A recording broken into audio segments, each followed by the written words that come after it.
Food વિભાગની ટીમની શંકાસ્પદ ગોડાઉન પર રેડ. મોડી રાત્રે શંકાસ્પદ 2 ગોડાઉનમાં રેડ પાડી છે. પાટણ ઊંઝા હાઈવે પર હાંસાપુર નજીક રેડ કરી છે. પાર્થ એસ્ટેટના ગોડાઉન નંબર 21 અને B1 ગોડાઉન સીલ કરાયા છે. ગોડાઉનમાં શંકાસ્પદ ઘી બનતું હોવાની બાતમીના આધારે રેડ કરાઈ છે. રેડ કરતા બંને ગોડાઉન બંધ મળી આવ્યા છે. ગોડાઉન માલિકનો ટેલિફોનિક સંપર્ક ન થતા મોડી રાત્રે ફૂડ વિભાગે 2 ગોડાઉન સીલ કર્યા. ગોડાઉનમાં ખરેખર શંકાસ્પદ ઘી છે કે પછી અન્ય ખાદ્ય વસ્તુ, તે ગોડાઉન ખોલ્યા પછી જ ખબર પડશે. પાટણમાં આંગણિયા પેઢીનો કર્મચારી લૂંટાયો છે. સમીની PM આંગણિયા પેઢીનો કર્મચારી લૂંટાયો. 26 લાખની લૂંટ કરીને લૂંટારા ફરાર થયા છે. તો સમી હારીજ વચ્ચે કાઠીવાડા નજીક બન્યો છે આ બનાવ. પોલીસે અલગ અલગ ટીમ બનાવીને તપાસ હાથ ધરી. સુરેન્દ્રનગર મૂડીના નાડઘરી ગામની સીમમાં અચાનક કમ્પ્રેશર ફાટતા દોડધામ મચી ગઈ. સીમમાં બોરવેલની કામગીરી ચાલતી હતી. આ દરમિયાન જ અચાનક કમ્પ્રેશર ફાટ્યું અને આગ લાગી. સદનસીબે સવારનો બનાવ હોવાથી સીમમાં અવરજવર નથી, જેના કારણે જાનહાની ટળી છે. તો લોકોએ જાતે જ પાણીનો મારો ચલાવી આગને કાબૂમાં લેવાના પ્રયાસ કર્યા. આસપાસના લોકોએ આ અંગે ફાયર ફાઇટરને પણ જાણ કરી. રાજકોટની વાત કરીશું તો ટીખળ ભારે પડી શકે છે. અશાંત ધારો છે તેવા વોર્ડ નંબર 2 નો વિડીયો વાયરલ થયો છે. સગીર બાળકો દ્વારા ચાલુ સાયકલે ઘરોમાં પથ્થર ફેંકવામાં આવી રહ્યા છે. તો સગીરોની ટીખળથી પરેશાન છે લોકો. સમગ્ર ઘટનાના CCTV સામે આવ્યા છે. બાળકોની આવી ટીખળ ક્યારેક ભારે પણ પડી શકે છે. તો દ્રશ્યમાં જોઈ શકો છો કે લોકોના ઘર પર બાળકો પથ્થર ફેંકી રહ્યા છે. તો ગુજરાત પંચાયત લેબોરેટરી ટેકનિશિયન મહામંડળે કાર્ય દેખાવ કર્યા છે. વિવિધ પ્રશ્નોની ઘણા સમયથી સરકારમાં રજૂઆત કરી છે. નિરાકરણ હજુ સુધી નથી આવ્યું. લેબ ટેકનિશિયન પહોંચ્યા છે ગાંધીનગર. ગાંધીનગર સત્યાગ્રહ છાવણી ખાતે લેબ ટેકનિશિયન મહામંડળે બેનર સાથે સૂત્રોચ્ચાર કર્યા. તો મુખ્ય 6 માંગણીઓ છે. પ્રાથમિક આરોગ્ય કેન્દ્ર કક્ષાએ લેબ ટેકનિશિયનને infection allowance, non practice allowance આપવાની માંગ કરવામાં આવી છે. તો આ સાથે જ કેન્દ્ર કક્ષાએ આઉટસોર્સથી અટેન્ડન્સ સહાયક આપવાની પણ માંગ કરાઈ છે. ઉચ્ચતર પગાર ધોરણમાં વિસંગતતાઓ દૂર કરવાની માંગ કરી છે. COVID-19 રોગચાળામાં કરેલ કામગીરી, પગાર બાબતનો ઠરાવનો લાભ આપવાની પણ માંગ થઈ છે. લેબોરેટરી ટેકનિશિયનને મેલેરિયા સુપરવાઇઝર અને મેલેરિયા ટેકનિશિયનની ખાલી પડેલી જગ્યા પર શૂન્ય બજેટમાં કામગીરીમાં ફેરફાર કરવાની માંગણી સાથે ધરણા કર્યા છે.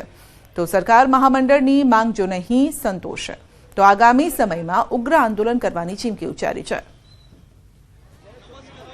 25/6/1992 જે ઠરાવથી પ્રાથમિક આરોગ્ય કેન્દ્ર, સામૂહિક આરોગ્ય કેન્દ્ર કે સિવિલ હોસ્પિટલ ખાતે કામ કરતા લેબોરેટરી ટેકનિશિયનના જે પગાર ધોરણમાં જે વિસંગતતા ઉદ્ભવેલી હતી તે 25/6/1992 જે ઠરાવ છે તેની અમલવારી અમે તમામ સમસ્ત લેબોરેટરી ટેકનિશિયનો માટે કરવા માટેની અમારી મૂળ માગણી છે. ભારતની જીત પર ધારાસભ્ય રીવાબા જાડેજાએ ટીમ ઇન્ડિયાને અભિનંદન પાઠવ્યા. 12 વર્ષ બાદ ઐતિહાસિક જીતને અભિનંદન પાઠવતા તમામને જીતનો શ્રેય આપ્યો, જ્યારે કે રવિન્દ્રસિંહ જાડેજાના સંન્યાસની બાબતને અફવા ગણાવી છે. કહ્યું છે કે એમની ઇન્સ્ટાગ્રામ સ્ટોરી જોઈ લો. 12 વર્ષ પછી જે ઐતિહાસિક જીત આપણને ચેમ્પિયન્સ ટ્રોફીના ફાઇનલમાં મળી છે એ બદલ હું ખૂબ ખૂબ અભિનંદન પાઠવું છું 140 કરોડ દેશની જનતાને, ક્રિકેટ લવર્સને અને ટીમ ઇન્ડિયાને. અને ખૂબ સરસ રીતે આપણે થ્રુ આઉટ ધ ટુર્નામેન્ટ રહીમાં અને દેન ફાઇનલમાં જે રીતનું પ્રદર્શન, ટીમ કોમ્બિનેશન અને દરેક ઇન્ડિવિજ્યુઅલ પ્લેયર્સે કરેલું, તો આ જીતનો શ્રેય એ તમામને જાય છે. એટલે ખૂબ ખૂબ અભિનંદન. 14 મહિલા CISF અધિકારીઓ સહિત 125 જવાનોનો કાફલો દેવભૂમિ દ્વારકા પહોંચ્યો. સમુદ્રીય તટની સુરક્ષા માટે નીકળેલી CISF જવાનોની સાયકલ રેલી દ્વારકા દરિયાકાંઠે પહોંચી. જવાનોની સાયકલ રેલી કચ્છ લખપતથી શરૂ થઈ હતી અને કુલ 6553 કિલોમીટરની સાયકલ રેલી કન્યાકુમારી ખાતે પૂર્ણ થશે. આ રેલી પૂર્વ અને પશ્ચિમ 2 તરફના રાજ્યોમાંથી શરૂ થઈ છે અને જવાનો તમામ સમુદ્ર તટ વિસ્તારની 25 દિવસમાં જ साइकिल द्वारा मुलाकात लेशे.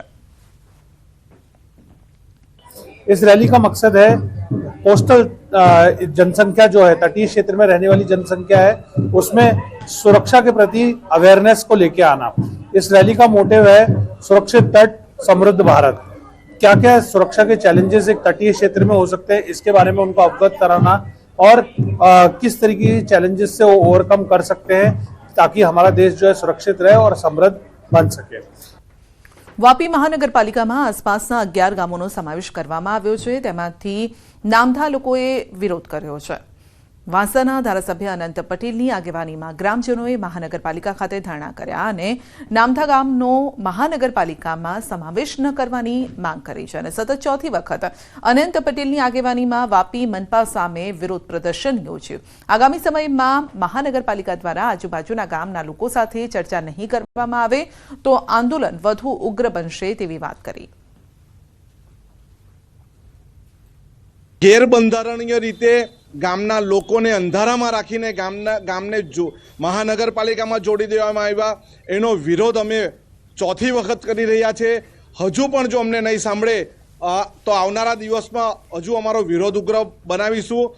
દાખલા તરીકે સુએજ પ્લાન્ટનો વિકાસ કર્યો, શું થયું? વલસાડમાં કર્યો, શું થયું? ડમ્પિંગ સાઇડ ઊભી કરી, કચરાની ઊભી કરી, શું થયું?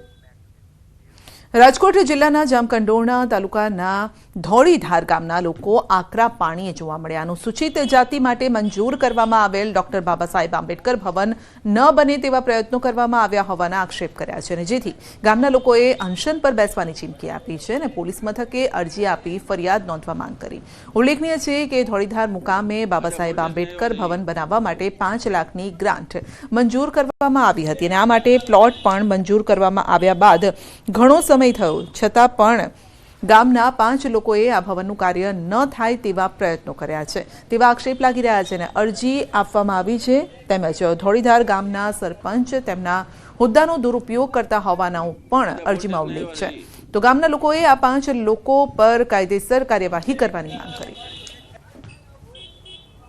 સ્વર્ગવાસી શ્રી વિઠ્ઠલભાઈ રાદડિયા જે અમને 7-8 નંબરનો પ્લોટ દઈને ગયા હતા તેની માથે 5 થી 6 જણા એવા કે જેને કબજો કરેલ છે, એની માથે રાધાકૃષ્ણનું મંદિર બનાવેલ છે, એના વિરુદ્ધ અમે આજ 6 મહિનાથી આ લડત કરી છીએ, પણ આ લડતમાં કોઈ પણ પ્રકારનો અમને કોઈ રિસ્પેક્ટ કે કોઈ જવાબ મળેલ નથી।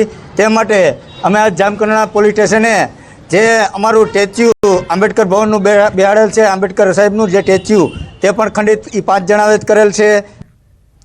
જૂનાગઢ શહેરમાં આડેધડ રસ્તાના ચાલતા કામના કારણે ગિરનાર પર્વત પર ડોળીના વ્યવસાય સાથે સંકળાયેલા યુવકનું બાઇક સ્લીપ થતાં મોત નીપજ્યું છે। યુવકના મોતથી 2 પુત્રો સહિત પરિવારનો અંધારો બન્યો છે। શહેરમાં પાછલા ઘણા સમયથી રોડ બનાવવાનું કામ ચાલે છે। વિપુલ જાધવ સવારે 5 વાગે ગિરનાર જતા હતા ત્યારે ખરાબ રોડને લઈ તેમનું બાઇક સ્લીપ થઈ ગયું। માથામાં ઈજા થતાં ઘટનાસ્થળે મોત થયું છે। તો આ બનાવ બાદ પરિવારનો અંધારો બની ગયો છે અને તેમના પરિવારજનો મનપાની બેદરકારીના કારણે મોત થયાનો આક્ષેપ લગાવી રહ્યા છે। સાથે એમએલએ એમપી તેમજ સરકાર સહાય કરે તેવી માંગ છે।